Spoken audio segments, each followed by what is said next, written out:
Okay, so last week I did a video here about sleeping aids and how my son and my daughter have very different sleeping aids. And we talked about dogs versus cuddles, and I did a little video about dogs here. And in that video, I said how in our family we used to be very much no furry pets. But when my daughter was younger, we did have some pet fish, and we realized that having that mini fish tank in her room with those fish created visual stimulation as well as ambient light that helped her sleep, which I also talked about in my sleep video.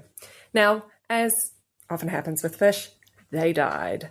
Kia ora, I'm Susanna and I live in Tamaki Makaurau, Auckland, Aotearoa, New Zealand, and I support those in our community by reviewing sensory products that might be helpful to neurodivergent households like ours or those with sensory processing differences. And I also talk about costs and funding that may be available to those families.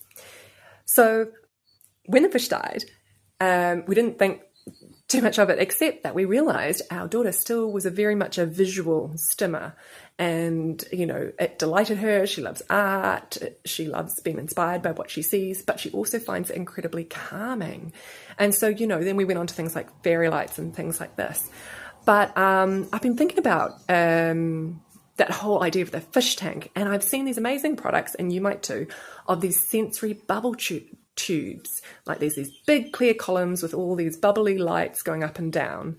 So like you might see them like these or like these, and they range in price from like $200 to over $1,000, which is very expensive. But there are some more affordable options, and I'm really keen to try this one here from Mitre 10. But for my daughter, what we've got is one of the Mirabella Genio projector lights from Kmart. And they only cost between $50 and $80, depending on whether you get them with a Bluetooth speaker or not. So they're a way more affordable option. They create this sort of starry kind of aurora effect on the ceiling, which is pretty hard to show you during the day. They plug in, but they've also got the USB ports. So they plug into just about any charger if you do lose the little plug thing. They've got a couple of different color settings. And so they're actually a really good alternative option, and they're really great as well for just staring at the ceiling and creating that nice sort of wavy ambient light. I think, though, if you like looking at stuff as well, they're not as usable in the daytime and stuff. So I was wanting to look at some other products. So if you guys have got any recommendations for what you use, drop them in the comments below.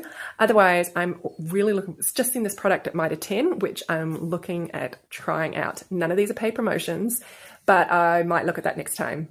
See you next time.